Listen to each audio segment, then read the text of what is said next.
থেকে কিংবা ইনবক্স থেকে খুঁজে নিয়ে আমরা প্রবেশ করব ই-লার্নিং সম্পর্কিত ইমেলটিতে।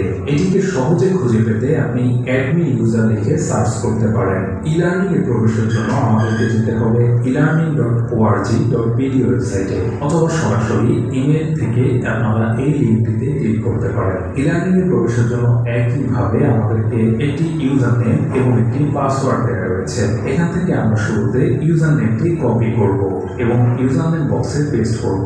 দ্বিতীয়ত আমাদের পাসওয়ার্ডটি কপি করব এবং পাসওয়ার্ড বক্সে পেস্ট করব। প্রিয় শিক্ষার্থীরা, এক্ষেত্রেও আপনাকে খেয়াল রাখতে হবে যেন ইউজার নেম এবং পাসওয়ার্ডের আগে কিংবা পরে যেন কোনো স্পেস না পড়ে। তারপর লগ ইন বাটনটিতে ক্লিক করব। ই-লার্নিং এ প্রবেশের শুরুতেই আমাদেরকে এই পাসওয়ার্ডটি পরিবর্তন করে নিতে হবে এবং একইভাবে এই পাসওয়ার্ডটি লেখার ক্ষেত্রেও ন্যূনতম একটি ক্যাপিটাল লেটার, একটি স্মল লেটার, একটি বিশেষ ক্যারেক্টার এবং একটি সংখ্যা নির্বাচন করে পাসওয়ার্ড সেট করতে হবে। আপনারা আপনাদের নিজেদের মতো করে একটি পাসওয়ার্ড সেট করে নেবেন এবং অবশ্যই সেই পাসওয়ার্ডটি কোথাও নোট করে রাখবেন। এখানে ড্যাশবোর্ড অপশনটি এই মুহূর্তে খালি রয়েছে যেহেতু এটি একটি নতুন অ্যাকাউন্ট। তবে আপনাদের ক্ষেত্রে ধীরে ধীরে আপনাদের যে ক্লাসগুলো হবে সেটি এখানে দেখতে পাবেন। এখান থেকে আমরা যদি মাই কোর্স অপশনটিতে যাই তবে আমাদের চলমান সেমিস্টারে যে কোর্সগুলো অ্যাসাইন করা হয়েছে সেটি দেখতে পাবো। তবে যেহেতু এটি একটি নতুন অ্যাকাউন্ট, এই মুহূর্তে এখানে নো কোর্স দেখাচ্ছে।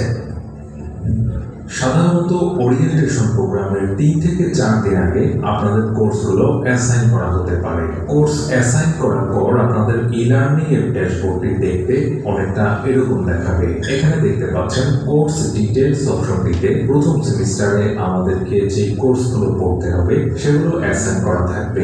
এখান থেকে আপনি যদি কোনো কোর্সে ক্লিক করেন তাহলে এই ধরনের একটি ইন্টারফেস পাবেন। এখানে দেখতে পাচ্ছেন এই কোর্সটির জন্য যে সম্মানিত ফ্যাকাল্টি মেম্বার দায়িত্বরত রয়েছেন তার নাম, তার ইমেল অ্যাড্রেস এবং তার হোয়াটসঅ্যাপ এবং মোবাইল নাম্বার দেওয়া রয়েছে। আপনাদের কোর্স রিলেটেড যে কোনো প্রয়োজনে ঠিক একইভাবে কোর্সে ক্লিক করে আপনারা সেই কোর্সের দায়িত্বরত শিক্ষকের সাথে সরাসরি যোগাযোগ করতে পারেন ইমেল কিংবা হোয়াটসঅ্যাপের মাধ্যমে। এবং এর পাশাপাশি এখানে মার্ক ডিস্ট্রিবিউশনও দেখতে পাচ্ছেন। তার ঠিক একটু নিচে যদি আপনারা স্ক্রল করেন তাহলে দেখতে পাবেন কোর্সের সাথে সম্পর্কিত সকল ডকুমেন্টসগুলো অ্যাটাচ করা রয়েছে, যেমন কোর্স আউটলাইন, বিভিন্ন বইয়ের পিডিএফ, প্রয়োজনীয় ওয়েবসাইটের লিঙ্ক কিংবা ইউটিউব ভিডিও লিঙ্ক এখানে দেওয়া থাকবে। এখানে টাইটেলগুলোর উপর ক্লিক করার মাধ্যমে আপনি সেই কন্টেন্টটি দেখতে পাবেন।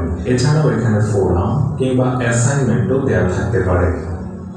প্রিয় শিক্ষার্থীরা, এরই মাধ্যমে আমরা আমাদের 3টি platform student email address, student portal এবং ই-লার্নিং সেট করার কাজগুলো সম্পন্ন করলাম। ওয়ার্ল্ড ইউনিভার্সিটি অফ বাংলাদেশের সঙ্গে আপনার যাত্রা শুভ হোক, সেই শুভ কামনায় শেষ করছি আজকের ট্রেনিং সেশন।